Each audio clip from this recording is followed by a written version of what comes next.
senior year of high school, I made my Carnegie Hall debut, and it was my first time in New York City. By that point, I had already applied to all the pre med colleges because I thought I was going to stop music after this.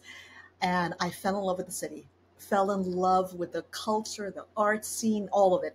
And I came back from that performance and I was like, I want to keep doing music. This is what I want to do. And so I ultimately ended up choosing to go to Columbia and Juilliard so that I could be in New York.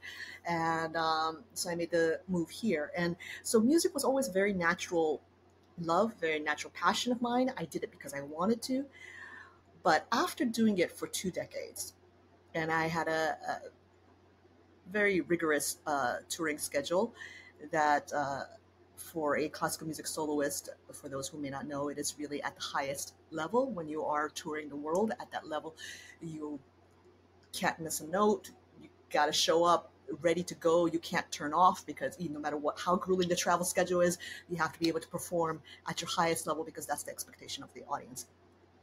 And I would be on the road 6 to 8 weeks at a time, rarely saw family or friends. Um, my whole life became art and music. And as I was nearing my late 20s, there were a number of confluences that I think came into play.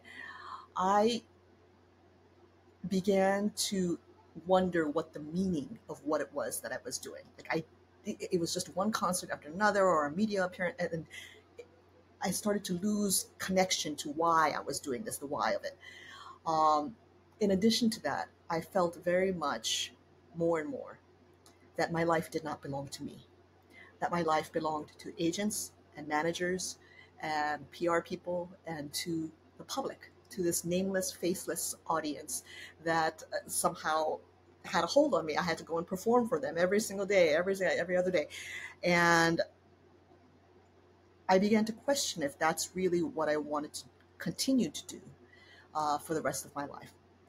And as I said, from early on, from my childhood, I've always been a person of many interests. Even as I did music, I was continuing to write and read and explore other interests. And I reached a point where I wanted to feel like I owned my life. And it was a very big decision. And certainly I got a lot of pushback on it from everyone in my life because I had spent a lifetime building a career that uh, most people want. That's why you go to school. That's why you train to have this soloist career. Um, and ultimately, in the end, yes, it was. I had to move through my own personal fear. Who am I outside of music? I had to question that. Who am I? I didn't know. I had no answer. I didn't know what I was going to do outside of music, but I knew somehow inside of me that there was more that I wanted to do. That more than this. And in the end, I think the people who had the hardest time accepting my decision was not me, it was everyone around me, because they had this idea of me that my identity was that of a pianist. And I was the one that knew, no, my identity is more than this. And so much as it was, a very big fear I had to move through in that moment, ultimately, ultimately it was not as big as it was for maybe other people to accept that choice. So I decided to leave the industry. I decided to leave that end that chapter of my life to see who I was outside of music.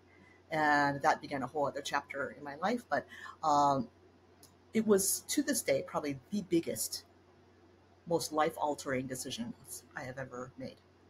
That's interesting because you said you started learning piano when you were 9 months old.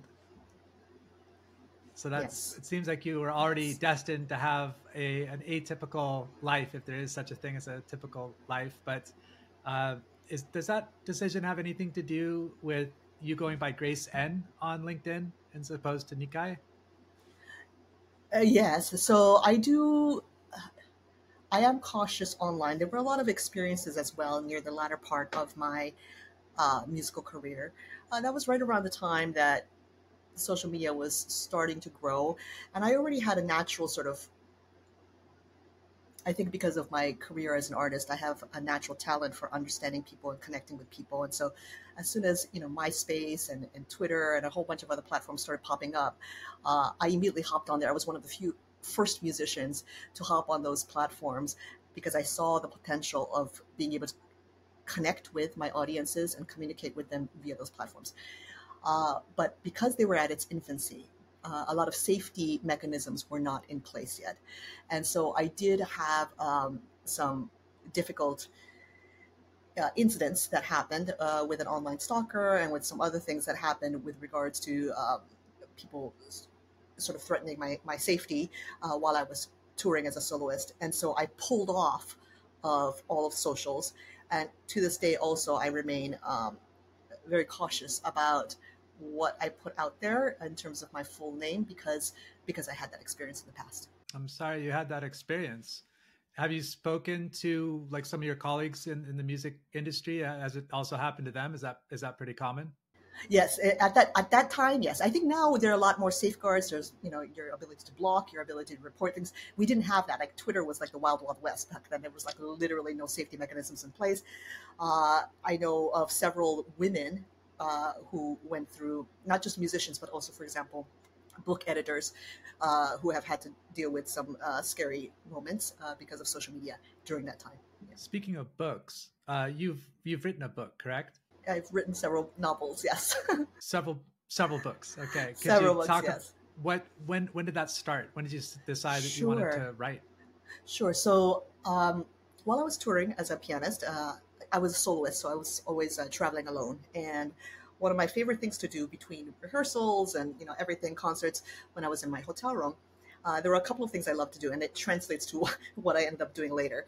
I loved reading. I loved writing, just for my own personal sort of joy. And I loved actually coding. I taught myself how to code. And it was just sort of a hobby, a creative sort of hobby that I picked up because this was right around the time that websites and all these things were starting to bloom. WordPress and all this stuff was coming out into the horizon. And I just found it so fascinating to build things and to create things. And so I started experimenting with design, experimenting with building sites, um, just for fun. And after I left music, a new sort of chapter emerged in my life. Again, because of the website building and the stuff I did for me, an accidental marketing consulting career emerged because friends began to ask me, "Hey, can you do my website for me? I saw you did this. Can you design my logo for me? Can you do?" So that kind of became an accidental career that started in digital marketing. At the same time, I decided, because I am an artist and I really wanted to continue artistic pursuits, I was going to start writing fiction novels. And so those were the two paths that emerged after I left music. And so I wrote 8 novels under a pen name that was also for me very deeply healing and a deeply cathartic time for me because I had spent my entire life on stage under my name. And I wanted to be off stage, no one knowing that it's me, and exploring ideas and themes that were important to me. And that's really what those 8 novels were for me, like an avenue for me to creatively explore things that maybe I had not been able to talk about or speak about or think about previously under the safety of a pen name. So that was my creative pursuit, while at the same time this consulting career developed sort of accidentally. And then that digital marketing consulting career ended up going from websites and graphic design into mobile app development, and then it ended up into events, and then on the front end of things with brand and content strategy. I was living in Europe at the time, so I ended up working with Adidas and Zara and a couple of big brands there, and that really was where my marketing career, brand and marketing career, kind of exploded. Interesting. That's really interesting how that happens. And I guess you trust your heart. Seems like your heart has led you to the piano and it's led you away from the piano.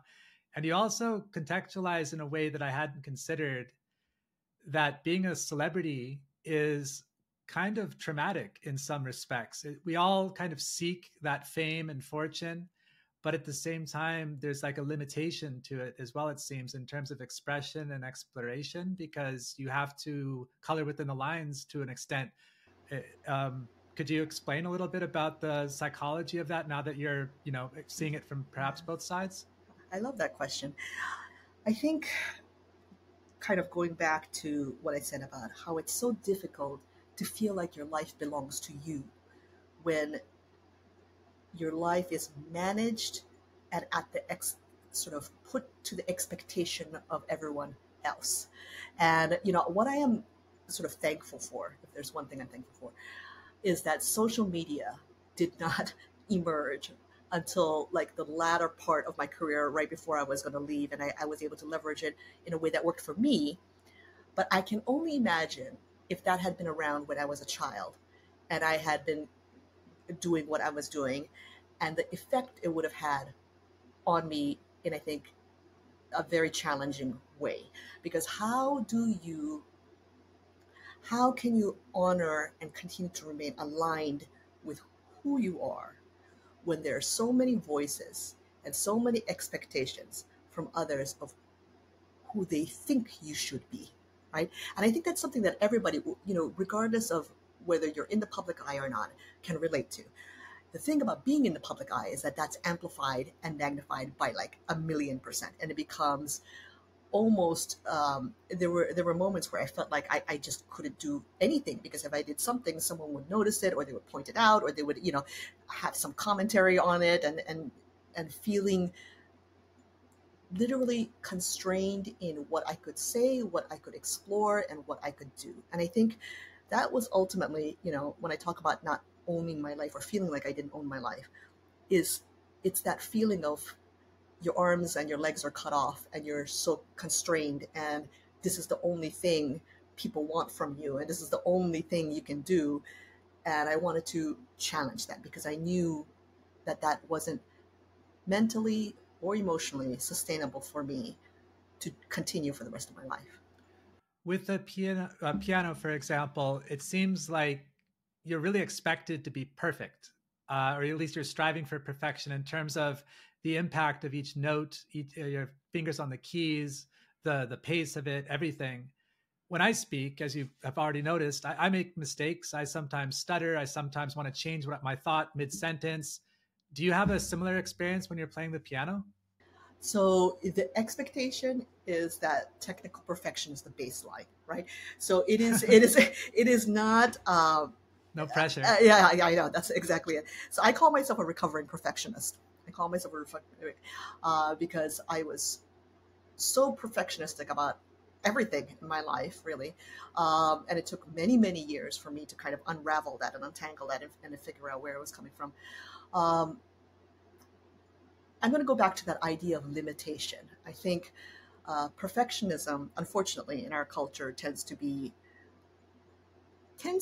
looked at highly in a certain way, like, oh, this person must value quality, it's associated with achievement, it's associated with, and it's really not, in my opinion. I think it's very much something that limits oneself, because you become unable to do things for fear of failure, for fear of judgment, for fear of making a mistake. And when your own sense of worth and your own sense of identity is attached to a result, this is not a healthy place to be in. So it took many years for me to kind of move past that. Again, the kind of thinking during that time in my life was, I just, it would be unforgivable if like, to myself, not necessarily that someone would say it, but internally, if I missed a note, if I made a mistake on stage, it would be like catastrophic internally inside of me. It would be unforgivable for myself. It sounds like a death sentence, like perfectionism. Yes, it is. I think so. One of the biggest things I've always, in all the work that I do, and when I work with people or teach others, I always, my biggest thing is, please make mistakes. If you're not making mistakes, you're not growing. I would love you to fall flat on your face and make a mistake, so you understand that the world does not end, the sky does not fall down if you make a mistake, but you need to be able to move through that fear, right? You have to be able to move that fear first to actually allow failure or mistakes to happen, so that you recognize that, oh, this is not as horrible as I thought it was going to be. Yeah. And correct me if I'm wrong, or please contextualize this statement if there's room to, but it seems like perfectionism is only possible, to our understanding, in emulation, because you can't really be perfectly innovating, correct? I absolutely agree. First of all, perfection is an illusion, right? It's an illusion. So, even if I played every single note on a musical score, I guess you could say I played every note perfectly, but then that's not true because there's so many layers of interpretation. There's so many layers of sound. There's no perfect. It doesn't exist. I played the notes, like you said, it's emulation. I played the notes on the score, but that doesn't necessarily equate to perfect in the sense like the greatest performance or the greatest, thing of all time. So there is a difference. And perfection, as you said, innovation, originality, right? The boldness and the uniqueness of who we are lies in the imperfection, lies in the things that make us different. It lies outside of emulation, outside of copying, outside of all of that. It's really where it exists, and so it's so necessary. I think one of the things that I'm very passionate about is, and I think is so critical for the creative sort of journey, and in any journey actually in life, to be less focused on results, or to not focus at all on results really, and to focus on the process instead, because that's really where all the value and the beauty and the growth and the lessons and everything, if we can learn how to focus on the process, the results will unfold the way they must. And that's such a huge shift, I think, for a lot of people, because we're so results oriented, especially in Western culture. That's really interesting to hear you say, because as a Westerner who went to Asia, I see that especially in Eastern cultures. So I guess it's both sides. Just depends on how you're looking at it. But I think for us as humans, we're looking for you to tell me who I am. Where it's like echolocation. And if I can show you that I went to Harvard or I got this score or something like that, then I feel safe. But I don't really feel safe. I just feel temporarily safe, because if I'm looking for other things to define me, obviously that's coming from a sense of lack. So yeah, I think we all have a little bit of exploration to do regarding that, and are doing it. But going to your books, what kind of themes did you like to explore in fiction? So in fiction, I think I wrote, just for context, I wrote a young adult fantasy series, and then I wrote an adult psychological suspense mini series. I wouldn't really call it an epic series, but like a couple of books in that. So for me, I think some of the themes that I deeply explored there were certainly identity, has always been a big theme for me. Uh, Love has always been a big theme for me. What it is, what it means to realize it, not only in how we love others, but how we learn to love ourselves. I think this has been a huge one. Also, I think, Could I ask you something really quick sure, based on that? sure. I'm exploring with the concept that we can only love others in relation to how we love ourselves. I was wondering what your thoughts were on I that. agree 1000%. I just did a post on it in Christmas on X about that, about our capacity and ability to love others is based on our capacity and ability to love ourselves. And I think the most remarkable thing as I get older is that I really feel more and more with each passing year that our entire time on this planet, our entire journey, is to understand love. And that a huge part of that is, of course, learning how to love ourselves. How can we accept ourselves? How can we have compassion for ourselves? And that, of course, ends up translating into our relationships with others and how we're able to love others. But I am 100% on agreement with you there. Well, thank you. I didn't mean to derail you. If you would like to continue with the themes you're exploring with your books, I'm curious. I think, yeah, those were also, I think about discovering your own power and voice. I think were also an important theme in all of my books. Yeah. Are you familiar with the author David Sedaris? Yes, I have not read. I know the name. Okay, he does readings of his work, and he actually really likes Japan. He travels there from time to time, and particularly like the fashion and stuff. And I remember one interview he was talking about, like, he feels sorry for people that don't write, because for him it's such like a life-saving practice that he can like put all of his thoughts. It's almost like emptying your pockets on the table or something. You're just like, what is this? And sometimes you can only see something through that process. You can think about it silently, you can meditate, you can have a conversation with someone, you can write. All these things unlock different facets of your experience, I think. So yeah, I think writing is vitally important. I agree. Writing is thinking. Writing is thinking. So for me, also, I call my writing process disentangling. Like it's a way for me to kind of get all these thoughts out and untangle them and kind of start to see new perspectives and how things fit together. And it's always uh, extraordinarily illuminating. As a pianist, I'm curious, are you ambidextrous? No, I'm very much right-handed. That's a great question.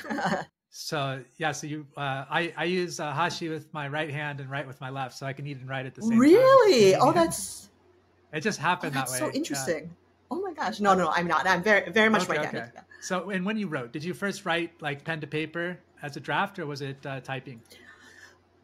It was typing. I write my journal pen to paper, but for my creative works, it was always typing. Do you notice a difference in like the thoughts or the process when you're writing pen to paper versus typing? I tend to encourage writers. There's a free writing exercise that I teach, and it must be done by hand. Like that free writing exercise in which you write for 5 minutes without stopping, because the idea of it is that you're you're trying to challenge. If you move your hand quickly across the page, you're trying to challenge your mind to think as clearly and as quickly as your hand moving across the page. The reason people struggle with typing is because we do it so fast that your mind is not used to operating at that speed. And so very often people will stop.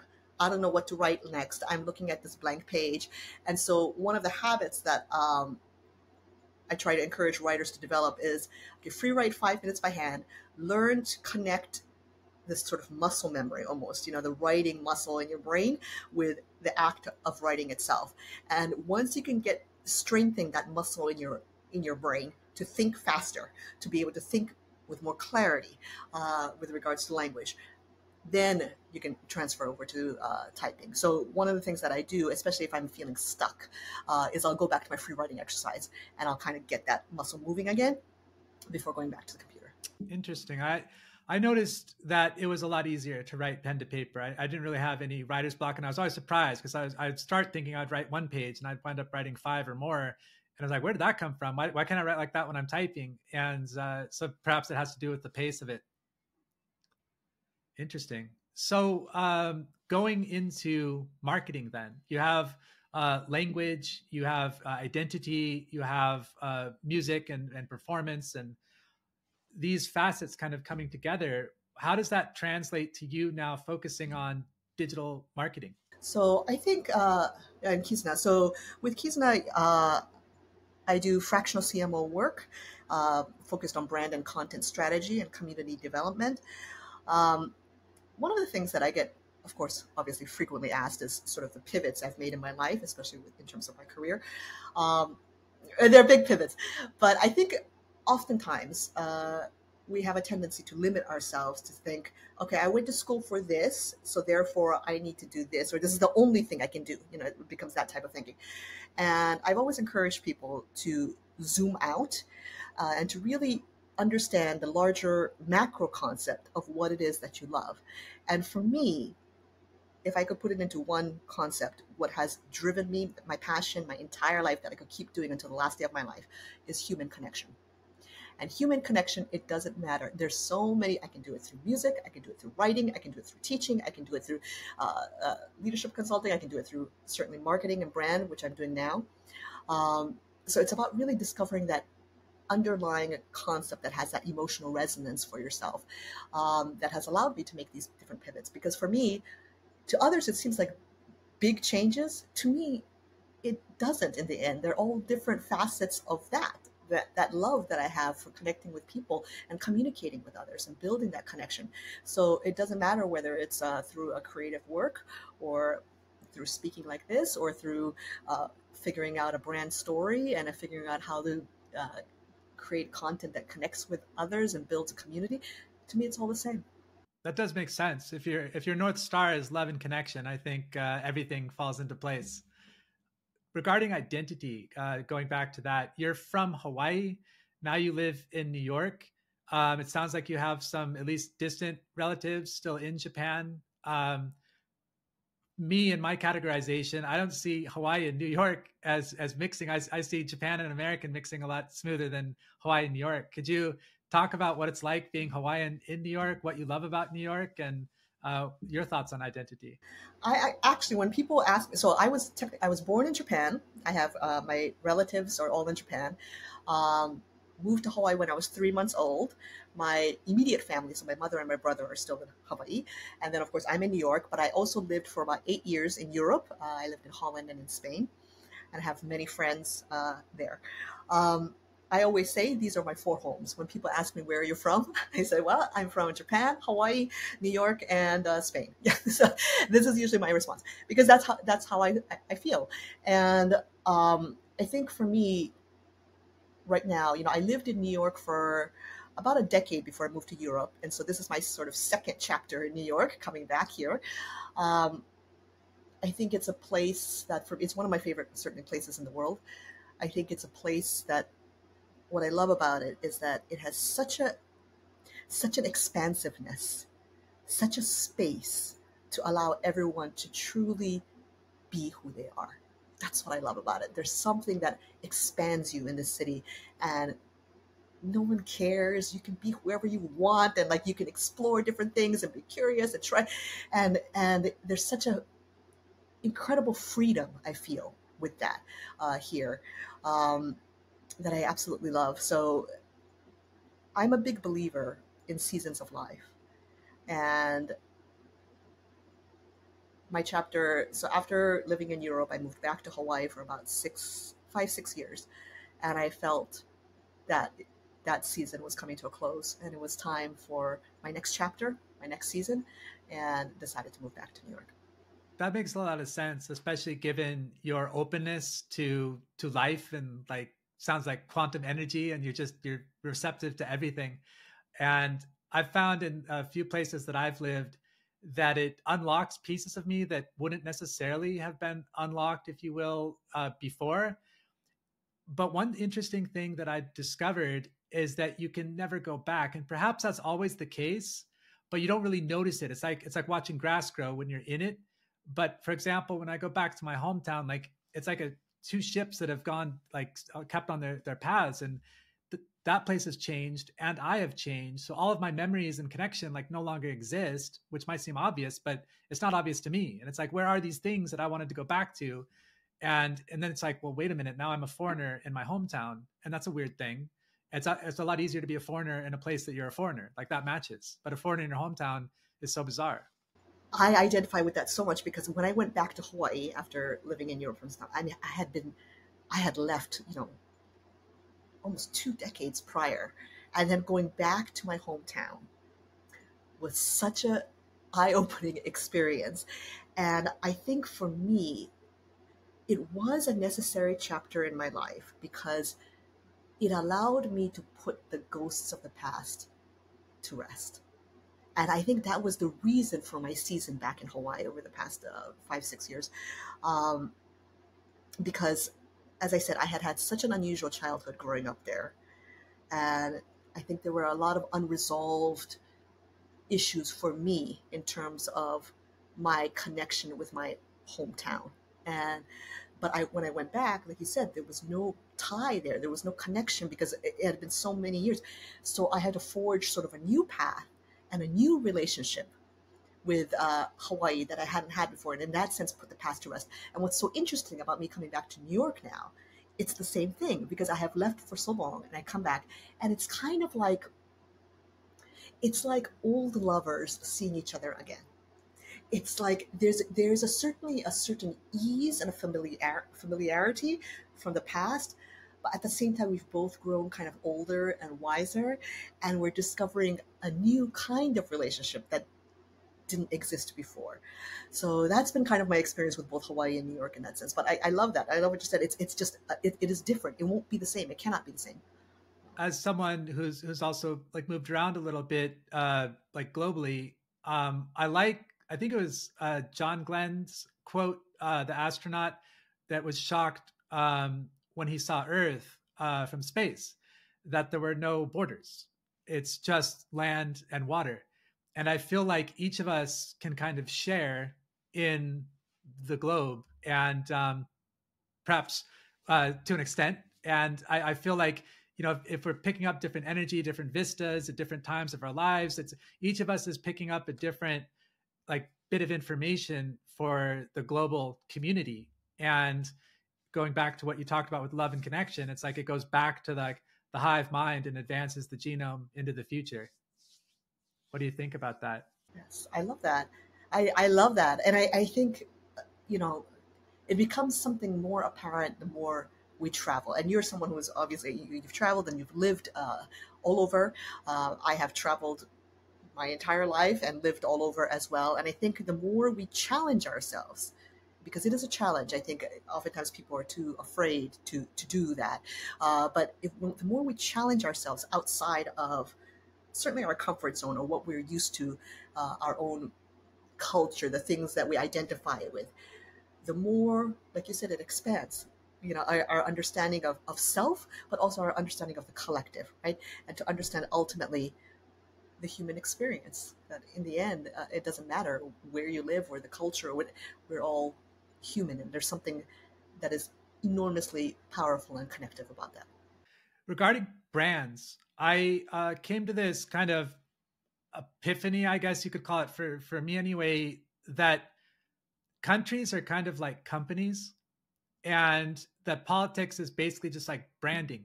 And a brand gives you advantage or disadvantage if you're trying to run like a counter like campaign or something. Um, but it's like if you have two people trying to sell you something and one person's brand is better, there's a higher chance of success, less resources required for that deal on the part of the seller. And so people want to establish a good brand. It's like the gift that keeps on giving, but it's also something you have to protect. So I was curious, like, how would you describe brand and its importance? Brand to me is identity. And just as human identity is complex in the way that we've been speaking about, brand identity is also complex. There are numerous factors that are involved in it, including, just if we think of it just from a human perspective, right? We are, of course, the sum of our experiences, our stories, right? Like what it is that we align with, our values. We are also, part of our identity is formed by the people around us, our community, our families, all of that. And then there's also context. Context is, for example, I'm an Asian American, an Asian woman in America. If I was in Japan, I would be part of the majority. In America, I'm part of the minority. This changes my positioning and how my identity, how I feel about my identity, how I understand my identity, right? Depending on that context. It's the same thing with brand. So context for brand from a business perspective would be, where in the market do you fit? What is your positioning? That matters a lot. If you're here, it will change that. When we talk about community, that's your audience, your consumers, like the people who are around you, the people you're trying to speak with. And of course, your internal values, your vision, your mission, what it is, the core concepts driving your story as a brand. So it's the intersection of these three different elements that really form what a brand is, in my opinion. And ultimately, in the end, the whole purpose of that, the whole purpose of identity, whether it's human or whether it's as a brand, is about connection, right? We understand ourselves so that we are able to understand and connect with others. What are some good brands in your opinion? What are some brands that you like and feel like they go about preserving the brand well? I think for me, by a huge margin, I don't quite think anyone else comes close. I would have to say Nike. I think Nike has one of the best brands and marketing teams in the world. They are always challenging predetermined paradigms and frameworks, so they're always very progressive, very innovative. They are very culturally relevant, always. They seem to have a pulse always on the zeitgeist and what's happening. They are tremendous. I was just giving a workshop the other day on one of their recent television ads and using it as an example of their ability to connect with their audience and creating something that was powerful, emotionally resonant, inspiring, and translating that into a concept that goes much, much, much beyond, far beyond shoes or any actual product. It's more of a conceptual idea that people can identify with and connect with. So I would have to say Nike. And what is it that they do? And if you could like distill one or two kind of points from your workshop, what is it that they do so well? So what they do so well is that they they understand that people connect not necessarily over a product. Again, going back to the zooming in and zooming out thing that I spoke about earlier, people often get so zoomed in and they're trying to push their product and market their product, and the product is, it's not. Nike sells, the example I used just for context is the Deion Sanders commercial in which he's talking about chasing dreams and what it means to chase a dream. And it's just him sitting in front of the camera, and the camera is just focused on him, and it's almost like he's just right there on a FaceTime with you, speaking with you, but he's talking about dreams. This has nothing to do with shoes. Of course, Nike is associated as a brand with high performance, with talent, all these things. But that message resonates on so many levels, to the entrepreneur who's starting out, to the person who has a dream of pivoting and trying something new, to the person who wants to travel, with so many levels. It takes something that is a core concept of, yes, dreaming of something more high performance. It comes from the shoe, of course, but they've elevated it into something that emotionally connects with the audience so that they can take that in for themselves and receive it in their own stories, right? And this is what any great piece of communication, whether it's with brands, a great book will not be literal in telling you something. A great book will challenge you to think for yourself and to reflect and to take something from that story and apply it to your own life, right? And brand is the same thing. Communication in that way is always similar. There's so many layers and nuances to it, but if you can capture that, if you can understand what it means to connect with an audience, and one of the things I predicted, and I wrote a recent essay on my predictions for 2024, I think this humanization of brand is going to be even more critical moving forward in every aspect. We've had a whole era of about 20 years of tremendous focus on performance marketing, on data, on all of that, and I think we're going to see a shift back this year into really focusing on how to emotionally connect with your audience, how to create authentic connections with your audience, and to do things in a way where they can adopt your story into their own.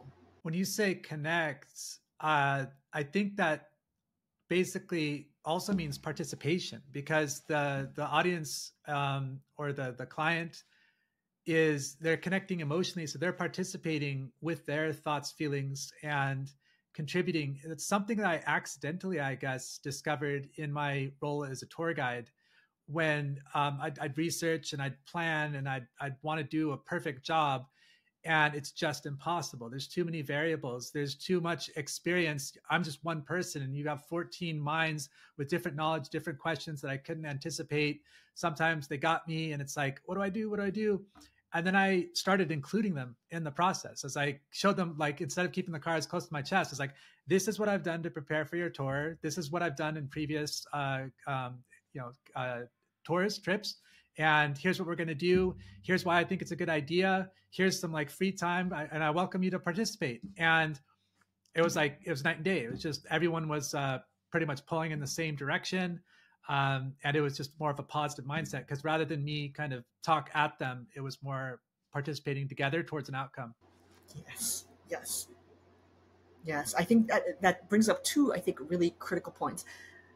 Number one, assumption is the most dangerous enemy of all, right? This is the first thing we learn in marketing. You cannot assume anything about your audience, about people, about who you're trying to speak with. The number one thing is to ask and listen. It's one of the most critical skills in connection. Number two, I think what's also very apparent over the past, I think, 2 decades is that cultural expectations have shifted. People expect to be engaged. It is not one directional. It is not the way it used to be, where brands or businesses would just broadcast something on television, or you'd get an advertisement in the magazine and there was no way for people to interact with it. We no longer live in that era. We live in an era in which people expect to engage with companies. They expect to be able to give feedback. They expect to be involved in all of that and valued in that way. And one of the mistakes that I see many businesses make, and many of my clients, as well as some of the larger legacy sort of businesses and media, is that they keep treating it as if it's still a broadcast. It's not a broadcast. It's not one way. And until you can really shift that, with each passing year, you become more and more irrelevant, because people and consumers are going to gravitate towards businesses and brands who are building authentic community, who are engaging, who are listening to their consumers and listening to their feedback and incorporating that into whatever it is that they're developing. So I think that's a really, really interesting point. When you do public speaking, what kind of engagements are you attracted to? What I would like to do actually this year, I would like to focus a bit more on uh, speaking about brand and content strategy, certainly in the marketing sphere. I have spoken in the past, of course, tremendously about my life, about art, about the intersection of art and technology. I've spoken about education and leadership. Um, so some of my engagements this year are related around career pivots and leadership, but that is something I'm looking to do much more of this year. Because your communication style is, I think, very, very unique. I think you have a kind of a gift there as well. Perhaps it's part of the same thought process as playing an instrument. But I noticed in your interview in 2009 on, I forget the channel, but it was your second CD, I believe, and you were talking about it, and she was asking you about some. It seemed almost rehearsed in how well you answered the questions, but I assume it's not rehearsed. So I was thinking perhaps you enjoy public speaking, and if not, you should do more of it. Thank you. I do enjoy it, and I consider it part of sort of my educational initiative. So I would like to do more of it moving forward this year. Do you still play piano? Yes, I do. Almost every day I touch the piano. Yeah. And every once in a while I have some advanced graduate students who will take a master class with me. And so I do still enjoy teaching it. My last performance was, I think it was like 2018, I want to say. So I still do occasionally perform, but only if it's something that's important to me. So that last concert was a charity fundraising event, and it was for a cause that was important to me. So I think that was also really important to me, that I had the power to choose when and where I would share my talent in that way. So I do still play the piano. I see. That's nice. And what have you not done that you want to do? The question of the day. Many things. I'm doing Kizuna now. I love what it is that I do. I just did an interview prior to this in which I was speaking about, when people ask me, what are you going to do 5 years from now? I always say, I don't know. And that's the beauty of it. I don't know. Maybe I'll still be doing Kizuna. Maybe I'll decide to pivot and explore something else that I'm curious about. I think there's so many things that I would love to do. I'd love to do some more things, maybe in nature, maybe with animals, maybe with cooking and lifestyle. Just many, many things. Yeah, fair enough. What about travel? Are there any destinations you have top of your list? I have not been back to Europe in about, I'm going to say 2 years. So I'm kind of overdue for a trip, and also Japan, because I haven't been back to see my family since pre-pandemic, because the borders had been closed. So right now, probably those two are kind of high on my list. Where were you born in Japan? Kagoshima. Oh, okay. Kagoshima. Yeah, yeah. I visited there a few times on tour. There was actually a lady from the States who had left Kagoshima in the war and made her way to Tokyo as a teenager, married a serviceman, went to the US, grew up there, and then her husband had passed, and she wanted to come back to the motherland one more time before she followed him, and wanted to meet her distant cousins and stuff. But this is obviously well before social media and this and that. So we're doing a bit of sleuthing, a little bit of detective game, contacting like news agencies and stuff and newspapers, and trying to figure out like, this is her name, this is where she lived more or less. Can you like figure out? And eventually we were able to connect her with like a distant cousin. And that was like a really interesting like experience, and just kind of put like a human life in context, because it seems like it's forever when you're young, and it's actually just a blink of an eye. But your blink is like part of the greater organism. I think it's not like just you. It's like it's all connected, and that was really interesting. But yeah, I know Kagoshima, Satsumaimo. I think yeah Satsumaimo, yes. and Satsuma shochu, also the shochu there is very nice. So, what's like one of your favorite Japanese dishes or types of food? Oh my goodness, there's a list. Oh my god. Well, definitely. Well, obviously sushi, sashimi, but quality. Uh, let's see. I love. I gotta say, I like the izakayas. I like the izakaya food, which is perfect to go along with the alcohol there. I love, of course, tempura and okonomiyaki and takoyaki and gyoza. These are all street foods. So all the street foods. Gyoza, let's see, omurice, when it's done really well, is like fabulous. Kare, of course. Yeah. I really like Japanese curry. Actually, I like you know you're drawn to the sushi and all of that, of course, but over time it kind of grew on me. I was like, I don't know, just something about it I really like, and I kind of, it's one of my staples now. Oh, okay, okay. Are you like a spicy curry person? Yeah, I mean, within reason. I liked Coco Ichibanya, not because it's like some kind of, you know, fancy food, but because they had this fun, like they gamified it a little bit, where you could choose your spice level, like 1 to 10. Oh, I didn't know that. Really? Okay. Yeah, yeah. And I don't know if this is true, but a friend of mine told me that you have to like qualify above 6. I only got to 3, so I would never know. But he said like in order to do 10, you have to like you have like a card and it shows. And I wouldn't doubt it, because it's like it's a cool little game that you could play where if someone wanted to go 7, they'd have to first get 6, get your membership card, and then you could get the high level spice. But I can't imagine what that tastes like, because 3 was already making me sweat. Yeah, kare is great. It's my kind of go-to. I love making it myself. Yeah. Oh wow, yeah. So you do it all. Have you thought of like getting your motorcycle license? I have thought of skydiving. So motorcycles are a no for me just because the sound, I'm very sensitive to sound, and just the sound of a motorcycle for me is one of the, I think it might be the one really number one sound I do not like in this world. It might be like the sound of, You're breaking I Yamaha's know heart. this, They've got tuning forks I for their just, symbol. It was like I based on just the. cannot do motorcycles. However, I do want to do skydiving. That's kind of on my vision board for this year. Have you done paragliding? No, I haven't. Have you?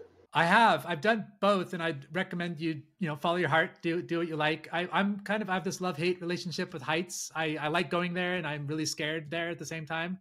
And so I thought I'd do skydiving to challenge myself. And it's like shock, like nothing makes sense. It's like I'm already scared of flying. Why am I then jumping out of the airplane? This makes no sense. And I remember vividly like photographs of like those are the mountains, that's the sea, and you're going so fast that you can just tilt your hands like this, and it spins your body around, and the air becomes water because you're going so fast. It's kind of like compressing it. Where you're, if you've been underwater, it's kind of a similar sensation in your nose, and it's, I mean, it's fun in a sense. It's like shockingly fun in a literal sense. And then I went paragliding, and it's like, bias here, I guess, but I think it's way better, because you're just, it's silent. The parachute's already open, otherwise you don't take off, and you just run off a mountain basically, just do, and then you just float, and you can like ride the air currents, the what do I call it, the up something up, and you ride the for like half an hour. You can ride them because you go early in the morning. It's really fun. So you maybe try both, see what you prefer. I will. Oh, that sounds interesting. Okay, I'll add it to my list. How about diving? So I am not the strongest swimmer. I do have to say one of my things that I love is I'm more of like a hiker. Like I love hiking. I love running. On the water, I do paddle boarding. I think that's the big thing that I really love. But I haven't really, I'm not the best swimmer, so I haven't done really any kind of diving. Although I am interested maybe going somewhere like Costa Rica or somewhere and like getting my license and kind of exploring things. But I have swam with dolphins in Hawaii, but in Hawaii I was more of a, again, other than the occasional paddleboarding, I usually went to the mountains. So I was hiking a lot and running a lot. Going back to Brand and what you said about Nike, what advice would you give to new startups, people looking, we have to kind of divert resources between building a product that people respect and also making that connection and spending marketing dollars on that? I think one of the biggest mistakes I see with startups is they start brand work too late in the process. It is very critical to understand that brand and marketing work hand in hand with business development, meaning it's not something to be siloed. It's not something you attach on or add on at the very end.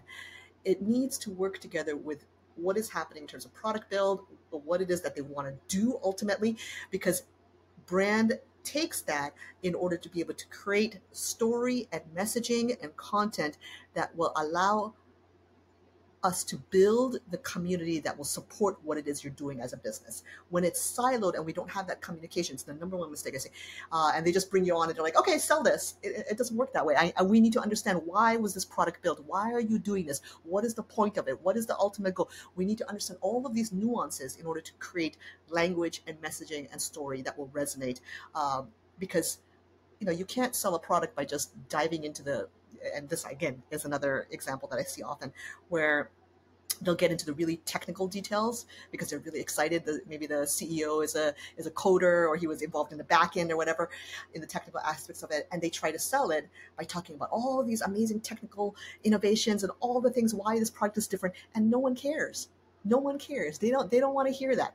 So how do we translate that into a story and a message that will resonate with the people in the way that you want? And in order for that to happen, marketing and brand needs to work alongside as early as possible with business development.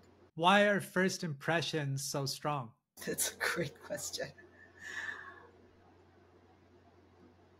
Because when we don't know someone well, I always relate everything back to how we behave as humans, right? Because ultimately that's what brand and marketing is.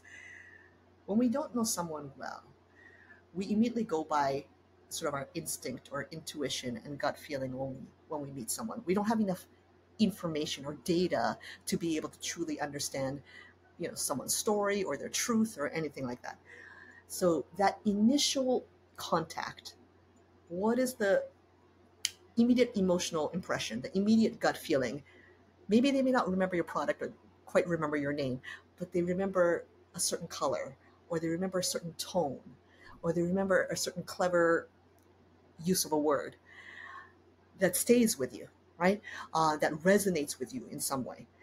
That's why it's important, because then from there, the door opens, just like with real life. When you meet someone for the first time, you get a good impression, some kind of instinct that this is nice. The door has been opened. And only once that door opens can you start to build upon that relationship and to be able to open that door wider. In the case of a rebrand, where they already have that sunk cost on the initial opinion or relationship, what advice would you give? Repetition, or how would you go about a rebrand? So I actually have experience with this during my corporate career. I was brought on for a rebrand for actually a hotel in Waikiki. At the time, they weren't luxury. They were a 3-star hotel that had undergone a top-to-bottom physical renovation and had also changed their name, and they went from a 3-star to a 5-star hotel. And they brought me on to lead the rebrand and the transformation and to build a marketing team from the ground up. I think it is critically important. Again, this ties back to understanding the importance of brand and marketing and why it's such a critical part of business, right? If your brand is no longer relevant culturally, or no longer connecting, or no longer in alignment with what it is that you want to do and where the zeitgeist currently is, no matter how much money you put into advertising or whatever it is trying to save it, it won't work. So is it a big project? Is it painful to pivot in that way? Yes, but it's also important to understand why it's necessary to pivot and the value of that. It's far better to understand that earlier, like with anything in life. If you can pivot earlier, as soon as you recognize the problem and you start making moves to pivot, it's better than trying to push it out. Let's see if we can just hold off for another year, another 2 years. That's another year, another 2 years that you're just falling behind.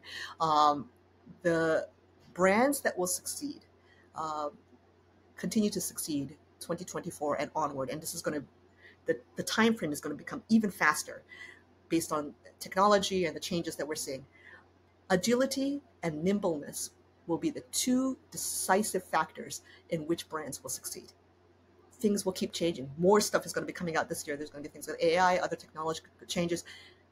The ones who are willing to be able to say, okay, we need to pivot now, and to not be afraid of that and to understand the importance of it, are the ones that will survive and thrive.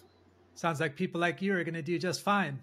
I think it might be a double-edged sword kind of, but do you face any pushback being a pianist that went into marketing? Like, oh, you can't market, you're from a different domain. Never. That's never, that hasn't happened. I think um, probably because marketing is considered a creative field to begin with. I think brand and marketing is in general.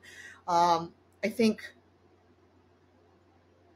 if there was push up back that way, I'm someone that's very big on alignment. I don't work or collaborate or do anything unless I feel that something is in alignment with who I am and what is important to me at this moment in time.